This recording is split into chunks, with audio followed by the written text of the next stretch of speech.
सबसे पहले मैं इस पूरे आर्टिकल को कवर करूँगा वर्ड बाय वर्ड, और उसके बाद उसके अंदर जो भी, जैसे ये हाईलाइटेड पोर्शन है, इसके अंदर जो भी की टर्म्स है लास्ट में इसको क्वेश्चन आंसर फॉर्मेट में, और इसके ऊपर जो भी मतलब इसकी बेसिक इन्फॉर्मेशन है उन सबको कवर करूँगा। तो लेट्स स्टार्ट। ओशन जो है होल्ड करता है अनट्रेमल। जो अनट्रेमल वर्ड है इसका मतलब होता है कि बिना रुके या फिर कोई रिस्ट्रिक्शन नहीं है। ये ओशन होल्ड करता है अपॉर्चुनिटी फॉर द प्रोस्पेरिटी की, काफ़ी प्रोस्पेरिटी की बात करता है फॉर ऑफ आवर प्लानट। ये देयरफॉर सरप्राइजिंग नहीं है कि जो मोस्ट प्रोस्पेरस सिटीज़ है, कंट्रीज़ है, वो उनके पास जो है कॉस्ट लाइन एक अच्छे से है और अच्छे से अपना यूटिलाइज़ कर रहे हैं। तो G20 कंट्री जो है टुगेदर जो है अकाउंट करता है वर्ल्ड का 45% ऑफ द वर्ल्ड का जो है कॉस्ट लाइन, और 21% जो है इनके पास है अपना एक्सक्लूसिव इकोनॉमिक जोन है। ओशन जो है रिजर्वोयर है ग्लोबल बायोडाइवर्सिटी का, और ये क्रिटिकल रेगुलेटर भी है ग्लोबल वेदर का एंड क्लाइमेट का, और सपोर्ट करता है economic wellbeing of billions of people की, बहुत सारे लोगों को हेल्प भी करता है, बिलियंस ऑफ पीपल को हेल्प करता है कोस्टल एरिया के अंदर में। जो टर्म ब्लू इकॉनमी है इसमें ना सिर्फ इंक्लूड होता है हमारा ocean dependent economy development, but इसके अंदर एक inclusive social development and environmental and ecological security भी होता है। ये रिकॉग्नाइज करता है contribution of the ocean economy का, कि कैसे सस्टेनेबल डेवलपमेंट करें। तो हमारे जो प्राइम मिनिस्टर मोदी जी हैं उन्होंने मेंशन किया था कि जो ब्लू चक्र है ना इंडिया के फ्लैग में, वो रिप्रेजेंट करता है कि पोटेंशियल जो है हमारा ओशन इकॉनमी का। तो गवर्नमेंट ऑफ इंडिया ने लॉन्च किया था एक बोल्ड इनिशिएटिव कि प्रमोट करेगा डेवलपमेंट ऑफ ब्लू इकॉनमी। कैसे करेगा? सागरमाला इनिशिएटिव के थ्रू। इससे सागरमाला में क्या होता है, हमारा पोर्ट लेड डेवलपमेंट होता है, शिपिंग का इसका पोर्ट लेड डेवलपमेंट होगा। और ये शिपिंग फाइनेंशियल असिस्टेंस पॉलिसी जो है ये एंकरेज करेगा डोमेस्टिक शिप बिल्डिंग की, हम अपने यहीं शिप बिल्डिंग वगैरह करें। तो प्रधानमंत्री मत्स्य संपदा योजना ये क्या है? ये एक एक्टिवली इंजेंडरिंग है ब्लू रेवोल्यूशन की बात कर रहा है through sustainable and responsible development of the fishery sector की। अच्छे से डेवलपमेंट करना है हमें फिशरी सेक्टर का, इन सब चीज़ों का। सागर मंथन डैशबोर्ड है, ये क्या ट्रैक करता है? ये ट्रैक करता है वेसल्स इन रियल टाइम में। जो डीप ओशन मिशन है जो एक्सप्लोर करता है डीप सी को, रिसोर्सेज को, एंड ये एक्सक्लूसिव इकोनॉमिक जोन्स को एंड कॉन्टिनेंटल शेल्फ को, एज वेल एज डेवलपमेंट करता है technology for harnessing them. India adopt करता है coastal regulation zone notification and classify करता है, बेटर मैनेज करेगा कोस्टल रीजन को एंड कंजर्व करेगा इकोलॉजिकल जो भी सेंसिटिव कोस्ट लाइन है और मरीन एरिया है इंक्लूडिंग द इकोसिस्टम को। जब होस्ट कर रहे थे ना हम ये वर्ल्ड इन्वायरमेंट डे 2018 में, तो मिस्टर मोदी जी एक स्टेटमेंट देते हैं, एक कॉल देते हैं कि हाँ हम एलिमिनेट करेंगे सिंगल यूज़ प्लास्टिक को।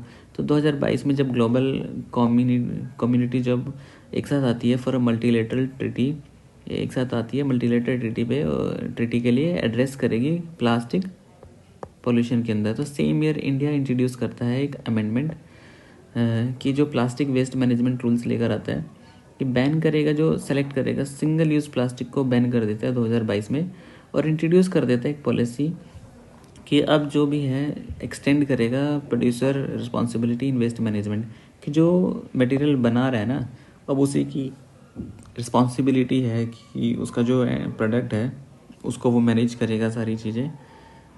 फ्रॉम दिस पोजीशन जो है स्ट्रेंथ जो है as a part of India का G20 प्रेसिडेंसी, ब्लू इकॉनमी जो है आर्टिकुलेट करता है। आर्टिकुलेट मतलब कुछ कहना चाहता है कि जो की प्रायोरिटी एरिया है under the environment and sustainable working group में, इसका एम क्या है? प्रमोट करना adoption of high level principles को एंड गाइड करना sustainable and equitable economic development की। अच्छे से हम इकोनॉमिक डेवलपमेंट करें, सारी चीज़ें अच्छे से करें थ्रू द ओशंस की हेल्प से, और इसके रिसोर्सेज को हम साथ में हम जो है एड्रेस करें क्लाइमेट चेंज और अदर इन्वायरमेंटल चैलेंजेस को भी। ये अप्रोच जो है कंसिस्टेंट है। मिस्टर मोदी जो कहते हैं global adoption of lifestyle for the environment, ये मोदी जी ने एक स्टेटमेंट एक दिया था इसके ऊपर। एंड प्रमोट करें mindful utilisation over mindless consumption, कि हम एक अच्छे तरीके से चीज़ों का यूज़ करें, ऐसे नहीं कि माइंडलेस कंजप्शन पैटर्न के हम बस यूज़ किए जा रहे हैं, उस तरीके से ना हो। लास्ट डिकेड में क्या है, G20 फोरम जो है वो डिस्कस करता है एक स्पेसिफिक ओशन रिलेटेड इश्यूज़, जिसमें इंक्लूड होता है हमारा G20 action plan, marine litre, Osaka blue ocean vision, coral research और ये development accelerator platform holistic discussion करे ब्लू इकोनॉमी के ऊपर, जो कि इनिशिएट हुई थी ओशन 20 लॉन्च किया था इन बाली के अंदर। ये सारे टर्म्स मैं अभी लास्ट में मेंशन करूँगा आपका क्या है इसका मीनिंग। इंडिया कमिटमेंट करता है कि प्रायोरिटाइज करेगा ओशन एंड ब्लू इकोनॉमी को अंडर इट्स प्रेसिडेंसी। अपनी प्रेसिडेंसी में हम प्रायोरिटाइज कर रहे हैं ब्लू इकोनॉमी को, और इंश्योर करें कंटिन्यू डिस्कशन जो भी है होता रहे ऑन इस ऐसे क्रूशल जो भी सब्जेक्ट्स हैं, और रास्ता बनाएगा कि फ्यूचर जो G20 प्रेसिडेंसीज़ है उनके लिए भी। और हम रिकॉग्नाइज़ करते हैं कि हमारा जो एम्बिशियस है एफर्ट है बाई कंट्रीज़ कि हम एक्सपेंड करें ब्लू इकोनॉमी को बाय बीइंग थ्रेटन्ड एक्सट्रीमली, जो भी इसको जो थ्रेट है ब्लू इकोनॉमी का, एक्सट्रीम वेदर से है, इवेंट से है, ओशन एसिडिफिकेशन से है, सी लेवल राइज हो रहा है, ग्रोइंग जो मरीन पोल्यूशन है, हम बहुत ज़्यादा ओवर एक्सट्रैक्शन भी कर रहे हैं रिसोर्सेज का, वो सारी चीज़ें। और अनप्लैंड अर्बनाइजेशन जो है एक सिग्निफिकेंट थ्रेट है, ओशंस के लिए भी है, कोस्टल्स के लिए भी है, और मरीन इकोसिस्टम बायोडाइवर्सिटी के लिए भी है।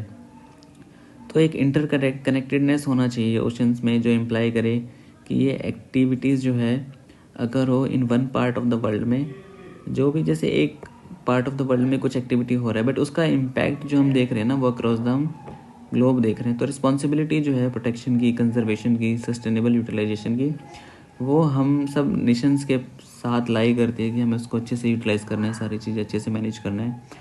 तो ब्लू इकोनॉमी इन्वॉल्व करता है रेंज ऑफ स्टेक होल्डर्स में, काफ़ी सारे स्टेक होल्डर हैं जैसे जो अफेक्ट करते हैं सेवरल अदर सेक्टर को भी, जैसे हमारी नेशनल इकोनॉमी को भी इम्पैक्ट होता है। तो effective and efficient ocean and blue economy governance also present करता है, एक सिग्निफिकेंट चैलेंज प्रेजेंट करता है।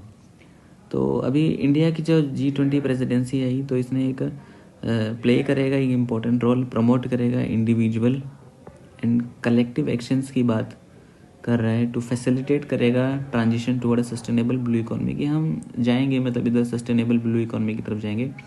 G20 कंप्राइज करता है एक डाइवर्स ग्रुप ऑफ कंट्रीज़ के अंदर, जहाँ पे काफ़ी सारे नेशनल सर्कमस्टांसेस है। सेवरल G20 मेंबर्स ने जो है रिलीज़ किया है अपनी स्ट्रेटजी रिलीज़ करेंगे for developing and expanding their blue economy की हम कैसे एक्सपेंड करें, क्या स्ट्रेटजी होना चाहिए, क्या डेवलपमेंट होना चाहिए ब्लू इकोनॉमी के लिए। जो फोरम जो है प्रेजेंट करता है एक एक्सीलेंट अपॉर्चुनिटी की बिल्ड करेगा एक effective communication with all the stakeholder, सारे स्टेक होल्डर के साथ मिलकर हम एक एक्सीलेंट अपॉर्चुनिटी और एक इफेक्टिव कम्युनिकेशन स्टार्ट करें और शेयर करें बेस्ट प्रैक्टिसेस और अच्छे जो भी स्टेप्स है और advancement in science and technology में प्रमोट करें, हम पब्लिक प्राइवेट पार्टनरशिप को प्रमोट करें, क्रिएट करें एक नोवल ब्लू फाइनेंसिंग मैकेनिज्म।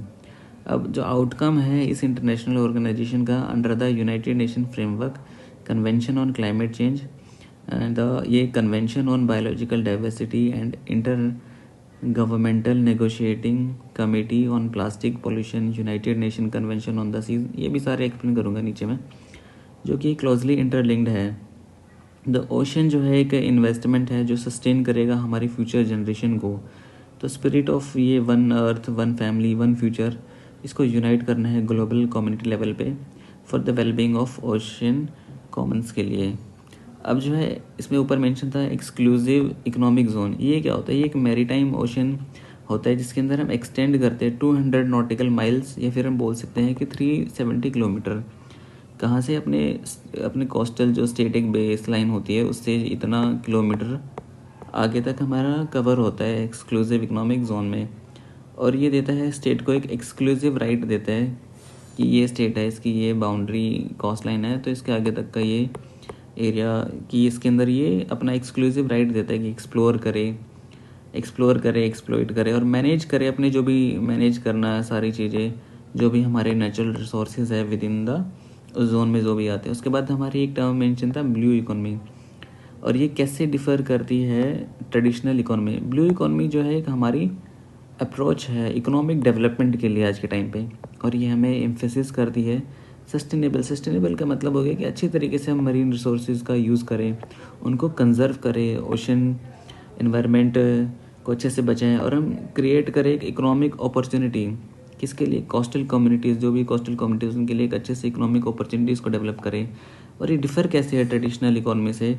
ये रिकॉग्नाइज़ करता है इंटरडिपेंडेंस ऑफ इकोनॉमी की, एक चीज़ पे इंटरडिपेंडेंस है सब चीज़ों की जैसे, और सोशल है, इन्वायरमेंटल फैक्टर है, प्रमोट करे सस्टेनेबल डेवलपमेंट एंड बेनिफिट करे। ऐसे एक्शन ना हो कि मतलब सिर्फ ह्यूमंस ही मतलब बेनिफिट ले रहे हैं, सिर्फ प्लैनेट्स भी और पीपल दोनों को बेनिफिट करें। और क्या इसके मेन कंपोनेंट है ब्लू इकोनॉमी के? इसके अंदर ब्लू इकोनॉमी में क्या क्या आता है? हमारा फिशरीज आता है, एक्वाकल्चर आता है, मरीन रिन्यूएबल एनर्जी आता है, मरीन बायोटेक्नोलॉजी आता है, मरीन ट्रांसपोर्ट आता है, शिपिंग आता है, टूरिज़्म आता है और रिक्रिएशनल एक्टिविटी, ये सारी चीज़ें। ये साथ में जॉब्स भी क्रिएट करता है, इकोनॉमिक अपॉर्चुनिटीज़ भी करता है, लोकल कम्युनिटीज़ को सपोर्ट करता है, conservation of restoration marine ecosystem में। क्या क्या चैलेंजेस है ब्लू इकोनॉमी में? ब्लू इकोनॉमी में चैलेंजेस है हमारा सबसे ज़्यादा ओवर फिशिंग है, पोल्यूशन है, क्लाइमेट चेंज से हम अनसस्टेनेबल प्रैक्टिसेस कर रहे हैं, हेल्थ को इम्पैक्ट है, प्रोडक्टिविटी को है मरीन इकोसिस्टम में, ये सारी चीज़ें। कैसे ब्लू इकोनॉमी जो है कंट्रीब्यूट करता है achieving the sustainable development goal में? ये कंट्रीब्यूट करता है एसडीजी में, जो है प्रमोट करेगा सस्टेनेबल यूज़ मरीन रिसोर्सेज के, रिड्यूस करता है पॉवर्टी को, जॉब्स क्रिएट करता है, इकोनॉमिक अपॉर्चुनिटीज़ क्रिएट करता है और प्रोटेक्ट करता है मरीन इकोसिस्टम एंड बायोडाइवर्सिटी को, सपोर्ट करता है क्या? सस्टेनेबल फिशरीज़ को, रिन्यूएबल एनर्जी और इन सारी चीज़ों को। और SDG 1 जो है वो बात करते हैं नो पॉवर्टी, SDG 7 जो है बात करता है affordable and clean energy, SDG 14 जो है लाइफ बिलो वाटर की बात करता है। अब उसके बाद एक ऊपर टर्म मेंशन था सागरमाला प्रोजेक्ट और उसके ऑब्जेक्टिव। सागरमाला प्रोजेक्ट जो है एक फ्लैगशिप इनिशिएटिव था इंडियन गवर्नमेंट का। इसका एम है प्रमोट करना port lead development in the country के अंदर, कि हमें पोर्ट वगैरह लेड डेवलपमेंट, पोर्ट्स वगैरह बनाने हैं अच्छे से और डेवलपमेंट करना है। प्रोजेक्ट का एम है मॉडर्नाइज़ करना है इंडिया के पोर्ट, कि हमें बहुत सारे अच्छे से मॉडर्नाइज पोर्ट्स वगैरह बनाने हैं, कनेक्टिविटी को इम्प्रूव करना है पोर्ट और लैंड के बीच में, और प्रमोट करना है कोस्टल शिपिंग और टूरिज़्म एंड जनरेट करना है एक एम्प्लॉयमेंट अपॉर्चुनिटी। उसके बाद था हमारा ship building financial assistant policy और इसके क्या ऑब्जेक्टिव है। शिप बिल्डिंग जो फाइनेंशियल असिस्टेंट पॉलिसी है ना, ये गवर्नमेंट की इनिशिएटिव है। इसका एम है प्रमोट करना शिप बिल्डिंग को, कि हमें शिप्स बनानी है और शिप के लिए हमारे पास क्या होना चाहिए, उनके लिए रिपेयर एक्टिविटीज़ भी होनी चाहिए इंडिया के अंदर में ही। अभी जो है हमारी जितनी भी शिप्स है अदर कंट्रीज़ में जाती है रिपेयर के लिए, तो पॉलिसी प्रोवाइड करते एक फाइनेंशियल असिस्टेंस देगी, कि पैसा फाइनेंशियल असिस्टेंस जो है लोगों को देगी, इंसेंटिव देगी शिपयार्ड्स को और शिप बिल्डर्स को, कि वो एनहेंस करे कॉम्पिटिटिवनेस और इंक्रीज़ करे ग्लोबल मार्केट शेयर में इंक्रीज़ हो। उसके बाद एक टर्म मेंशन था प्रधानमंत्री मत्स्य संपदा योजना। ये एक फ्लैगशिप स्कीम है, इसको लॉन्च किया था गवर्नमेंट ऑफ इंडिया ने 2020 के अंदर। इसका एम है कि हमें अपनी इंक्रीज़ करना है, एनहांस करना है फ़िश प्रोडक्शन और इंक्रीज़ करना है इनकम किसकी, फ़िशर्स की, और जो फ़िश फार्मर जो भी इन्वॉल्व है उनकी इनकम को इंक्रीज़ करना है। उसके बाद हमारा है डीप ओशन मिशन। ये एक मल्टी डिसिप्लिनरी प्रोग्राम है जो कि लॉन्च हुआ था 2018 में, इसको लॉन्च किया था गवर्नमेंट ऑफ इंडिया ने। इसका एम क्या है कि वर्ड से समझ आ रहा है कि डीप ओशन की एक्सप्लोर करना है, हार्नेस करना है, मतलब एक्सट्रैक्ट करना है रिसोर्सेज को फ्रॉम द डीप ओशन से। उसके बाद हमारे कोस्टल रेगुलेशन जोन क्या था, ये कुछ रेगुलेशंस होते हैं, मतलब कुछ गाइडलाइंस प्रिंसिपल्स होते हैं जो फॉर्मुलेट किए थे गवर्नमेंट ऑफ इंडिया ने, कि प्रोटेक्ट करेगा कोस्टल इन्वायरमेंट को, प्रमोट करेगा सस्टेनेबल डेवलपमेंट। सस्टेनेबल डेवलपमेंट का मतलब होता है कि हम भी उस चीज़ को यूज़ करें और आने वाली फर्दर जनरेशन, फ्यूचर में जो जनरेशन्स आएगी वो भी उनका अच्छे से यूज़ कर पाए, अच्छे से यूटिलाइज़ कर पाए, तभी किसी चीज़ को हम सस्टेनेबल डेवलपमेंट की तरफ कहते हैं इन कोस्टल एरिया में। उसके बाद था एक G20 action plan marine litre. ये क्या है? ये एक फ्रेमवर्क है जो आउटलाइन करता है, कलेक्टिव प्रायोरिटीज़ करता है और कमिटमेंट है G20 कंट्रीज़ की, कि हम एड्रेस करेंगे। G20 कंट्रीज़ जो है एड्रेस करता है कि हमें जो मरीन लीटर, मतलब उसके अंदर जो कूड़ा करकट जो भी चीज़ है उसको रिड्यूस करेंगे, प्लास्टिक पोल्यूशंस को ओशन से। उसके बाद था हमारा ओसाका ब्लू ओशन विजन। ये क्या है, कमिटमेंट है। इसको G20 कंट्रीज़ में इसको अडोप्ट किया था। इसको G20 कंट्रीज़ का है ये। 2019 में इसको G20 समिट हुआ था ओसाका के अंदर, जो कि जापान में है, कि हमें प्रमोट करना है sustainable blue economy and resilient blue economy की। अच्छे से चीज़ों को यूटिलाइज़ करना है, अच्छे से चीज़ों को यूज़ करना है, वो सारी चीज़ें जापान में हुआ था ये। उसके बाद हमारा है coral research development accelerator platform. ये एक इनिशिएटिव है, इसको गवर्नमेंट ऑफ इंडिया ने कोलैबोरेट किया था यूनाइटेड स्टेट एजेंसी के साथ में एंड इंटरनेशनल डेवलपमेंट के साथ में, कि प्रमोट करेंगे हम क्या, रिसर्च करेंगे, डेवलपमेंट करेंगे, कंजर्व करेंगे, रिस्टोर करेंगे कोरल रीफ्स को। ये कोरल रीफ्स के लिए था, क्योंकि अब ओशन 20 क्या है, ओशन 20 एक ग्रुप ऑफ कंट्रीज़ है जो साथ में आए थे, जिनका काम था कि प्रमोट करेंगे sustainable ocean management and conservation. ये लॉन्च हुआ था 2021 में टू 2021 में and it is made up of, इसके अंदर 20 कंट्रीज़ है across the around the world के अंदर। United nation framework convention on climate change, ये भी मेंशन था हमारा। ये यूनाइटेड नेशन फ्रेमवर्क जो है कन्वेंशन ऑन क्लाइमेट चेंज, एक इंटरनेशनल ट्रीटी है। और इसको कब अडोप्ट किया था, इसको अडोप्ट किया था अर्थ समिट में रियो डी जेनेरियो में, जो हुआ था ब्राज़ील में 1992 के अंदर। इस ट्रीटी का एम क्या है, ये एड्रेस करता है इश्यूज जो भी हमारे ग्लोबल क्लाइमेट चेंज है, सेट करता है फ्रेमवर्क फॉर इंटरनेशनल कोऑपरेशन की बात करता है, रिड्यूस करेगा green house gas emissions. Green house gas emissions में हमारी कुछ इमिशंस होती है कि उसको कम करना है और अडेप्ट करना है इम्पैक्ट ऑफ क्लाइमेट चेंज का जो भी है। उसके बाद हमारा मेंशन था कन्वेंशन ऑन बायोलॉजिकल डाइवर्सिटी। जो कन्वेंशन ऑन बायोलॉजिकल डाइवर्सिटी है, एक इंटरनेशनल ट्रीटी है, इसको भी अडोप्ट किया था हमने अर्थ समिट में रियो डी जेनेरियो में ब्राज़ील के अंदर 1992 में। इसका एम क्या है, इसका एम है प्रमोट करना कंजर्वेशन ऑफ बायोडाइवर्सिटी को, सस्टेनेबल यूज़ करना उसके कंपोनेंट्स को, और फेयर और इक्विटेबल शेयरिंग करना है सारी चीज़ों का बेनिफिट जो भी होगा उससे arising from the use of genetic resources से। और इंटर गवर्नमेंटल नेगोशिएटिंग कमेटी क्या है ऑन प्लास्टिक पोल्यूशन पे, inter governmental negotiating committee on plastic pollution, इसको एस्टेब्लिश किया था यूनाइटेड नेशन जनरल असेंबली ने, कि नेगोशिएट करेगा एक लीगली बाइंडिंग की बात कर रहे हैं, इंटरनेशनल एग्रीमेंट की, एड्रेस करेगा प्लास्टिक पोल्यूशन। जो कमेटी जो है वो उसमें कंपोज है रिप्रेजेंटेटिव फ्रॉम द, इसमें यूएन के भी मेंबर स्टेट है, और मिलेंगे कब, पीरियोडिकली मिलेंगे, डिस्कस करेंगे, नेगोशिएट करेंगे रेंज ऑफ इश्यूज़ को जो भी हमारे प्लास्टिक पोल्यूशन से रिलेटेड है। तो इसके बाद हमारा united nation convention on law of the sea, ये क्या है, united nation convention law of the sea जो है एक इंटरनेशनल ट्रीटी है। ये सेट आउट करता है कुछ legal framework for the use and management की बात करता है वर्ल्ड ओशन की और उसके रिसोर्सेज की। ये कन्वेंशन को जो है अडोप्ट किया था 1982 के अंदर। 160 कंट्रीज़ इसके अंदर हमारी इन्वॉल्व है। आई होप आपको पसंद आया होगा। ये पूरा मैंने टॉपिक जो है काफ़ी अच्छे से कवर किया है, इसमें मैंने एक एक चीज़ें मेंशन की है। थैंक्स।